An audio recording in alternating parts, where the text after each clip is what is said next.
This episode is brought to you by the law offices of Rene A. Flores. Hashtag DWI expert. One of my favorite parts of the book is when he goes to Portland to get his training. Sure. And it's a great story because Lance Von Erich, he's Ricky Vaughn, he gets the endorsement by Billy Jack Haynes. You know, he gives him the rub like, oh, this guy's my buddy. And then Bobby Jaggers says, you know, this guy's, and he's immediately endorsed. That's right. And tell that story about his first day in Portland, and he kind of witnessed something crazy. And that kind of story kind of blew me away. Kind of a crazy story. Well, you know, he. I'm not going to give all of it away. Okay. I'll tease it. Okay? Yeah, give it a good tease. I'll give it a good tease. Yeah. But you know, the guys had a day off. And they were having a good time and they were partying.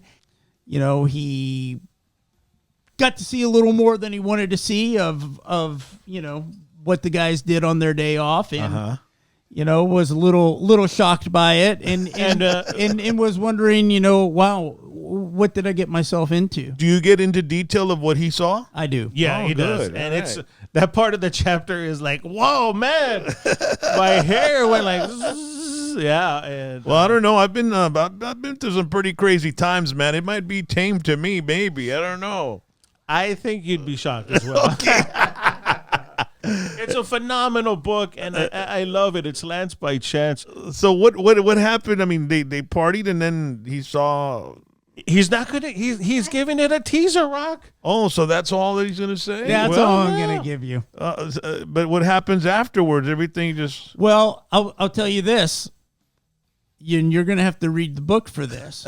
But what appalled him so bad that he had to walk out was later down the road was something that he was okay doing himself. So, oh, okay. So he remembered those good old days in Portland then. Yeah, because he witnessed something and he thought, this is just bizarre.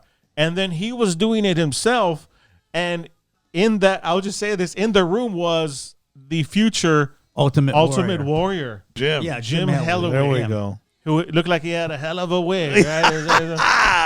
So yeah, the book is kind of in three parts. It's not like broken down into three parts, but if you read the book, you'll see that it covers his time in Portland pretty well in detail. It goes into that, and then he goes into his time in Dallas. It spends probably there might be a good 7 or 8 chapters, and then it goes into his international career after he moves to South Africa, and then he spends a lot of time wrestling in Durban and India and Malaysia. And that's awesome. Yeah, it really covers his career. And what was so funny about this, when we were working on the book, I kept on saying, oh, wait, you know, what I thought I was going to write and what I wrote is totally different. You know, in the beginning I had this outline, and this is going to be chapter 1 and 2 and 3 and da.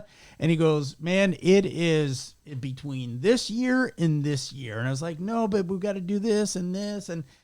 And you know what? He was right. It was about a 10-year period, and it covered, you know, the Portland area, the Dallas area, the international area. And yeah, I was really pleased with how it came out. How old is Lance, man? Lance is like 60, 61, 60, Okay. 60 or 61. Well, so he's not that much up in age then. He's about the Hulk Hogan area. Hulk Hogan's still at 67. And he still works out like a beast. Yeah, those guys are just that's what they do, man. They work out. Your book is an easy read. You go right through one chapter into the next. It covers a lot of different wrestlers, a lot of different territories, and this was a phenomenal read. I recommend it to all the hardcore wrestling fans because it's not just about Lance. It's everyone who we came in contact with. Oh, sure. And I want to congratulate you on this phenomenal book. Well, thank you. And what is the thing that you're most proud of in reference to what you accomplished here?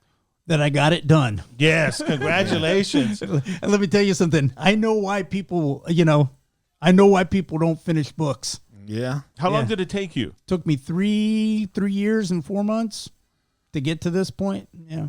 Well, I highly recommend it to everyone. Do you have any plans of doing any other ones? I mean, because you got to talk to a lot of other people in the Sure. industry. Are they willing to do anything with you, or? Well, I'm I'm in the thick of promoting this and in recovering from this one. Mm-hmm. I'm going to write something. I don't know who my next subject is.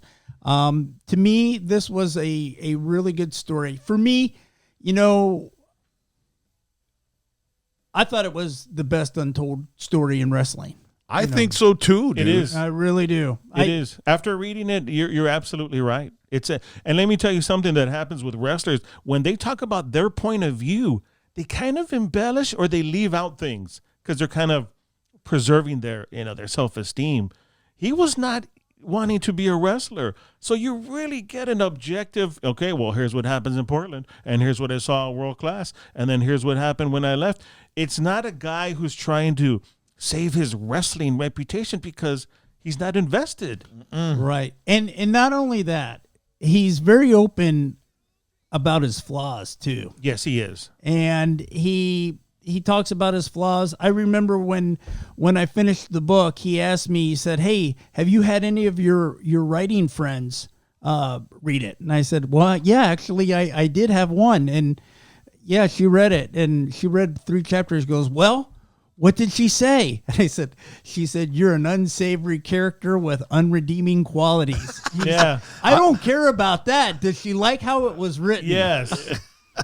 So, Yeah. he's very open about his flaws. He no mincing of words. I mean, and there were some things that, he would tell me when we were interviewing and doing the book where I'd say, "Wow, man, okay, say that again. Give me the details." He goes, "No, you're not going to put that in the book, are you?" And I was like, "Well, I was." He goes, "No, I'd rather you not do that." Okay.